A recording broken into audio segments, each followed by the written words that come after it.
I want you to imagine something and really put yourself in this person's shoes. Imagine you're one of the flight attendants on an airplane and you're doing your usual job when all of a sudden the oxygen masks pop out. You figure something serious probably happened and you readily instruct all passengers to wear their masks, which provide about 12 minutes of oxygen, long enough for the plane to descend to a more breathable altitude. With their masks donned, everyone attentively awaits for the next instructions. As a flight attendant, you expect to hear something from the pilots up in the cockpit. No announcement is made, however. More and more minutes pass. You become nervous.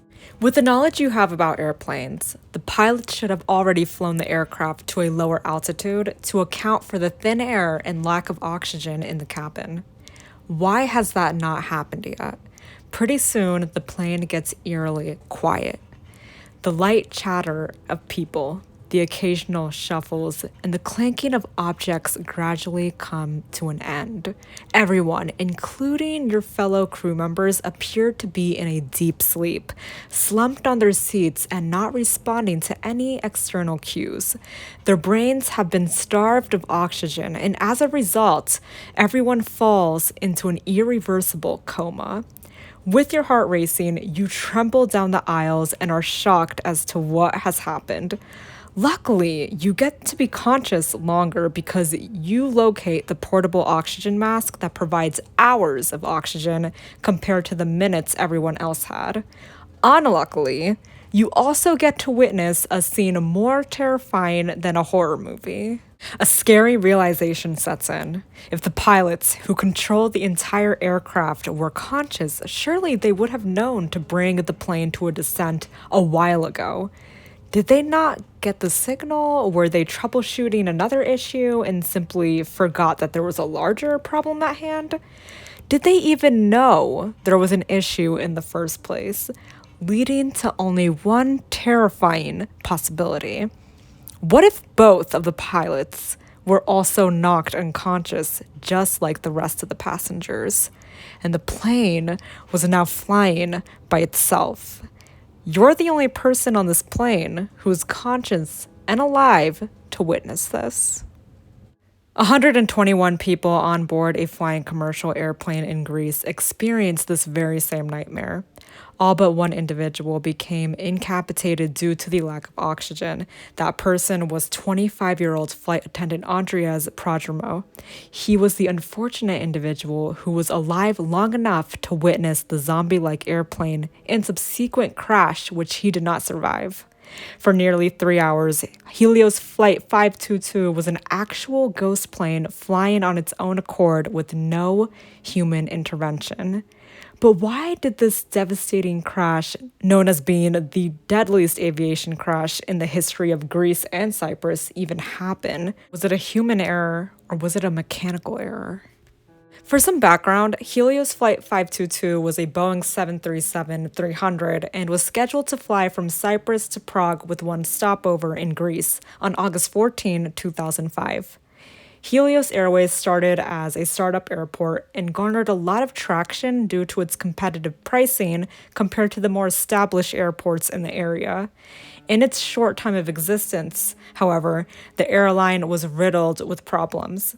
The issue with this airport was that it was more so focused on quantity rather than quality. This was reflected by their alleged shoddy ways and toxic work culture.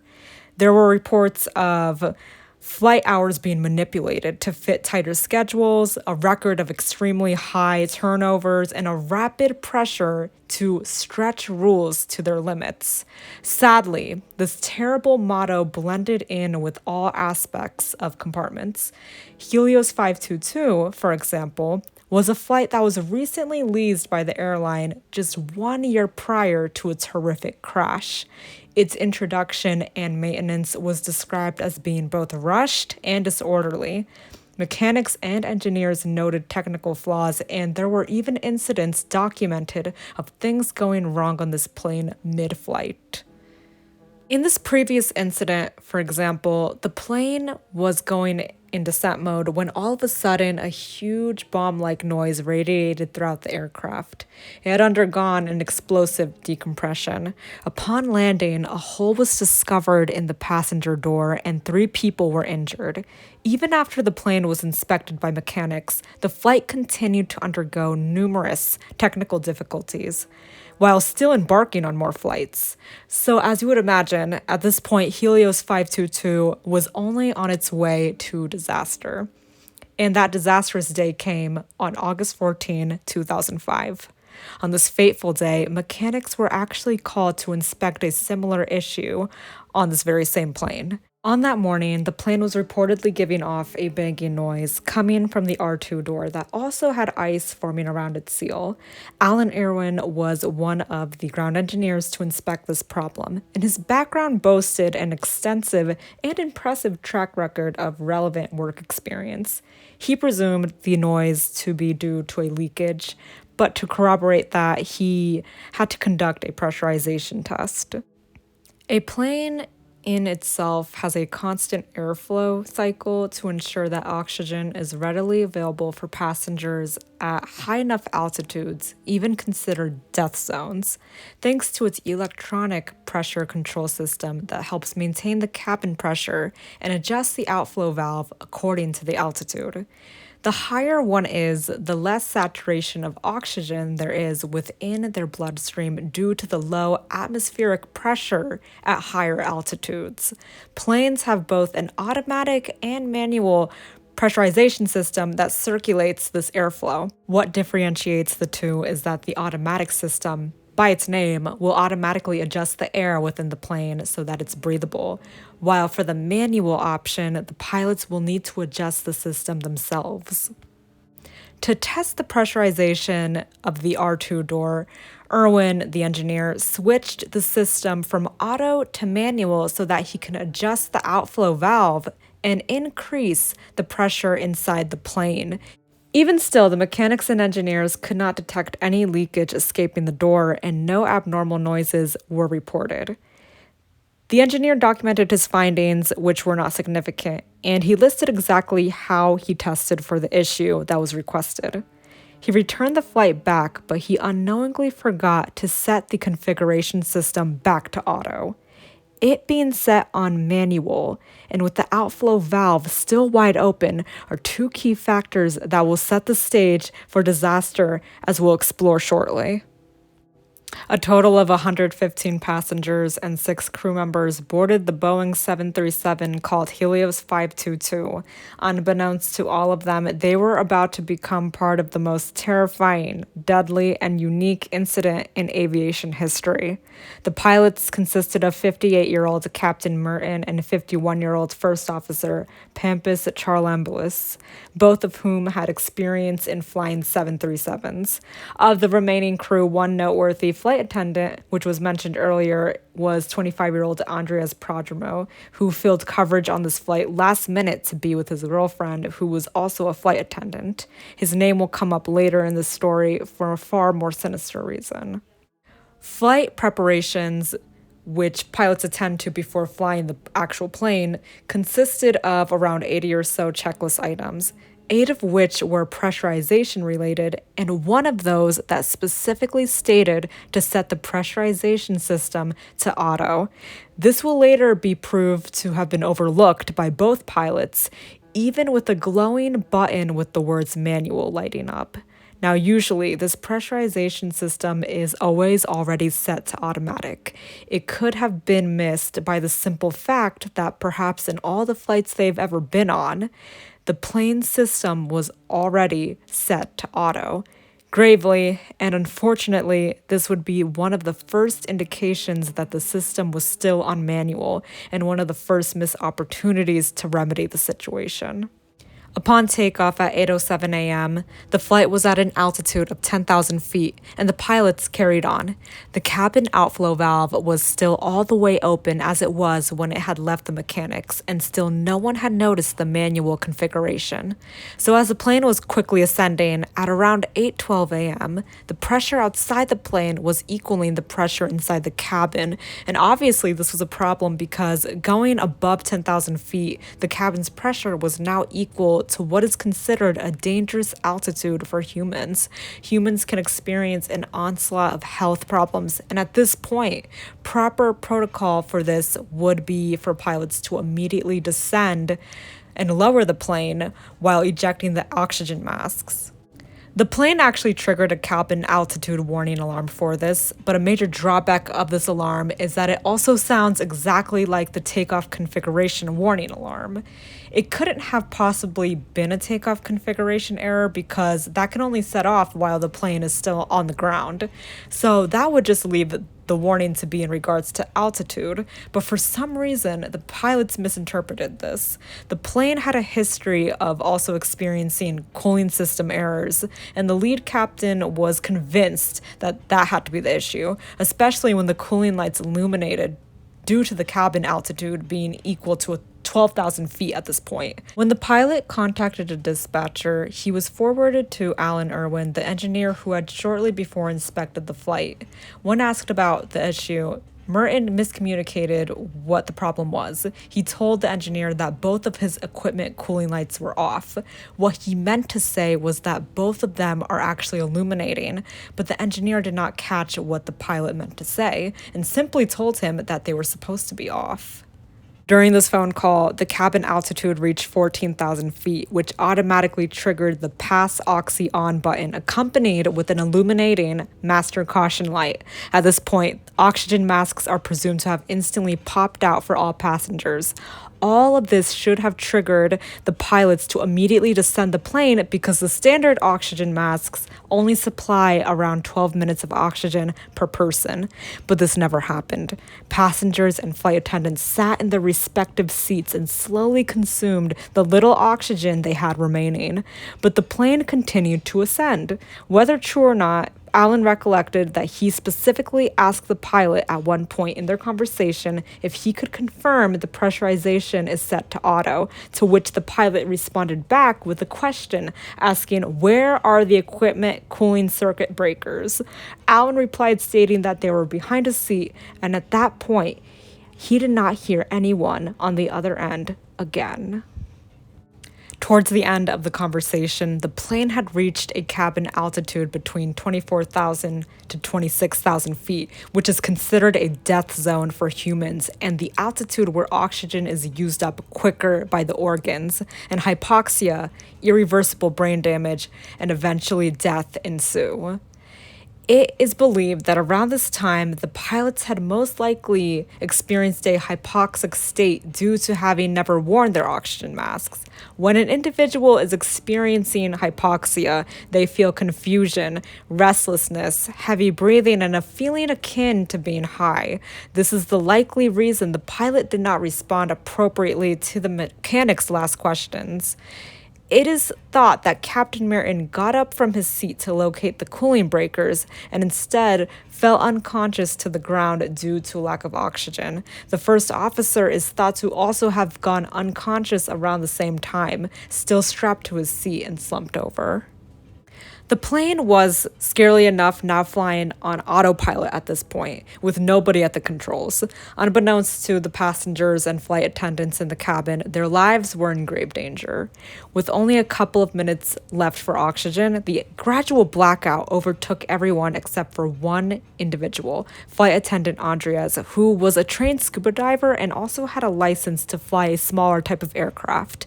He was knowledgeable of where the portable oxygen tanks were in the airplane, which supplied hours of oxygen compared to the minutes of oxygen that the rest of the passengers were using.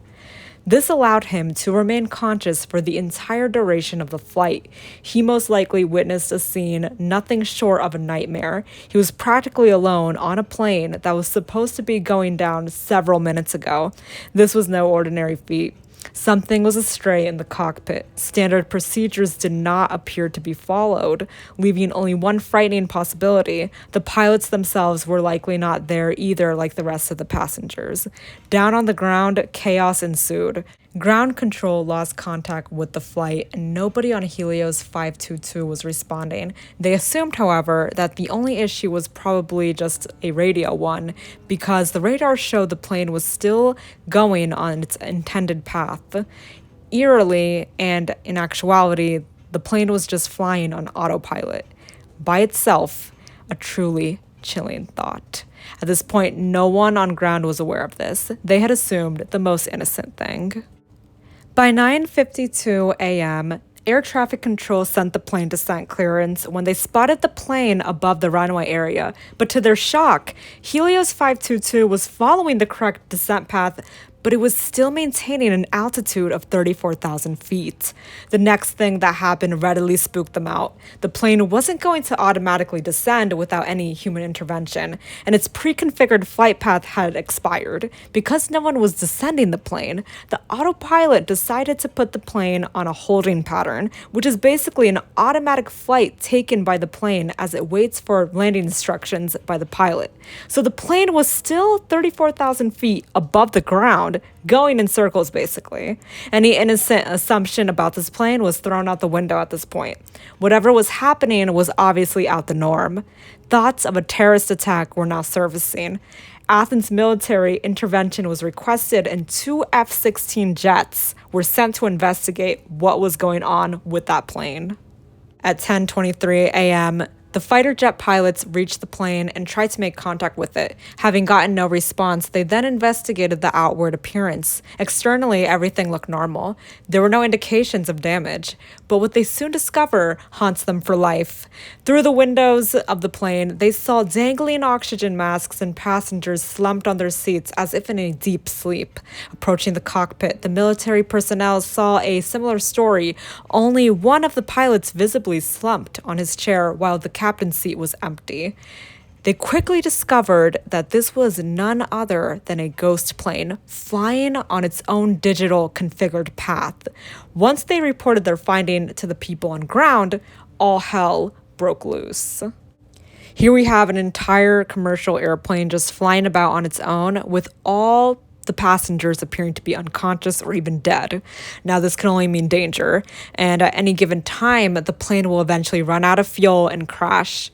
Where it crashes is now the main concern, and the area declared an immediate emergency. They had called the engineer, Alan Irwin, back into the office, and he calculated that the plane would have 20 minutes left before it crashes. After 14 minutes, air traffic controllers finally heard something on the other end of the plane. It was the sound of somebody entering the cockpit. After some buzzes, the door is heard opening. The fighter jet pilots were astonished to see an actual living person on what they had thought was a total ghost plane. The individual who entered the cockpit was none other than Andreas, the flight attendant, later confirmed by his blue uniform and voice. Equipped with his portable oxygen mask, he acknowledged the fighter jets with a hand motion, and when military pilots beckoned him to follow them to the airport, all Andreas could do was helplessly point below, indicating that the plane was just going to crash. There were indications at the time that the flight attendant tried to toggle at the controls, but it was all to no avail because shortly after entering the cockpit, one of the two engines ran out of fuel, which caused the aircraft to descend and steer to another direction. The second engine died afterwards, and at this point, the plane was descending rapidly. Andreas had reportedly even tried to revive the first officer because when the fighter pilots inspected the cockpit again, they saw that the first officer was positioned upright with an oxygen mask on, but he still remained eerily motionless. Helios 522 was undoubtedly going to crash, and it did. The last words spoken from Helios 522 were that of Andreas, where he states, "Mayday, Mayday, Mayday, Helios Airways Flight 522, Athens, Mayday, Mayday." And at 12:03 p.m., Helios 522 crashed near Grammatico, Greece. The investigation went into effect immediately, something that wasn't even fathomable became reality and 121 people were dead. Their remains, luggage, and aircraft debris scattered across the sunny, green, shining meadows, a grotesquely stark contrast. Autopsy reports determined that everyone was alive at the time of the crash, but in an irreversible brain coma. The engineer, Alan Irwin, who had checked the flight before its departure, was suddenly at the center of attention. Fingers pointed at him, and soon enough, it was him against the world. The engineer, with more than a decade of relevant experience, stood his ground, though.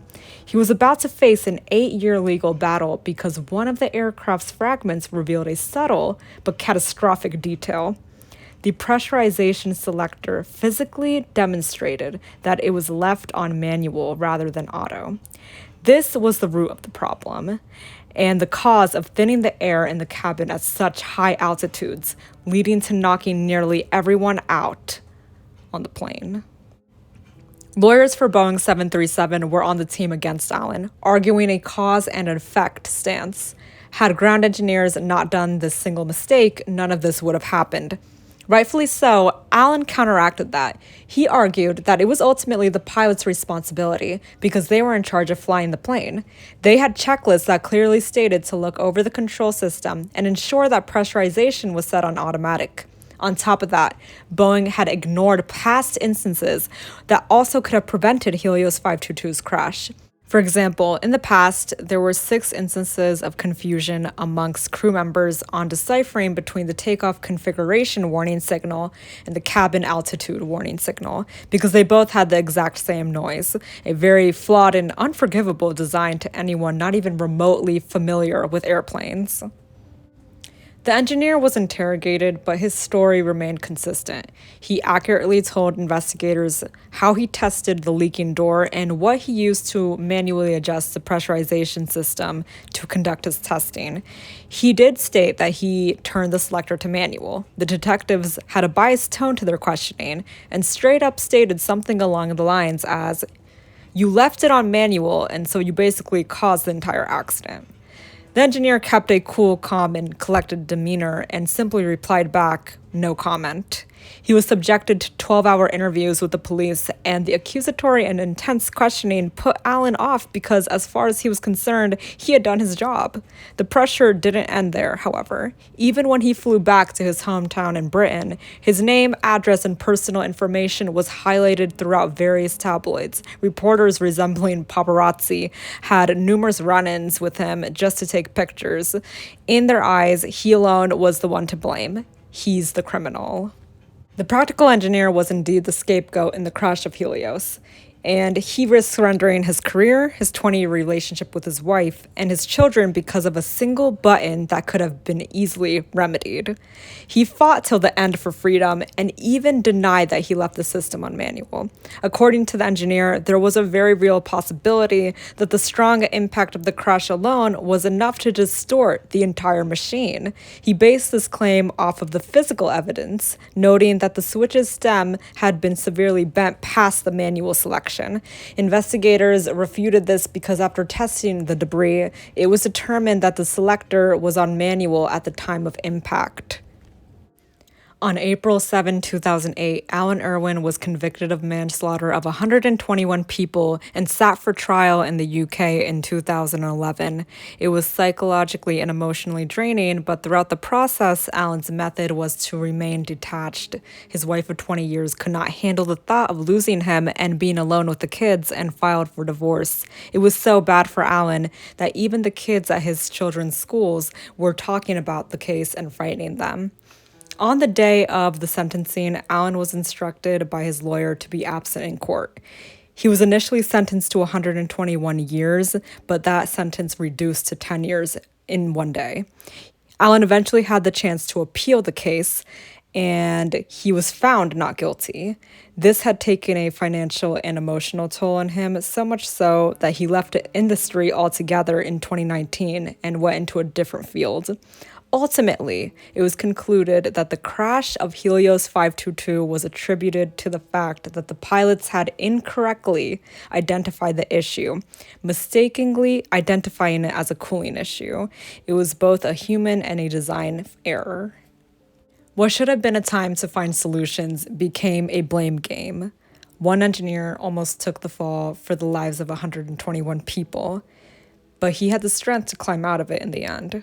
The deadliest aviation crash in Greek history had occurred, and in the end, the truth of the matter is there were unforgivably too many missed opportunities to save Helios 522, a flight that was destined to disaster.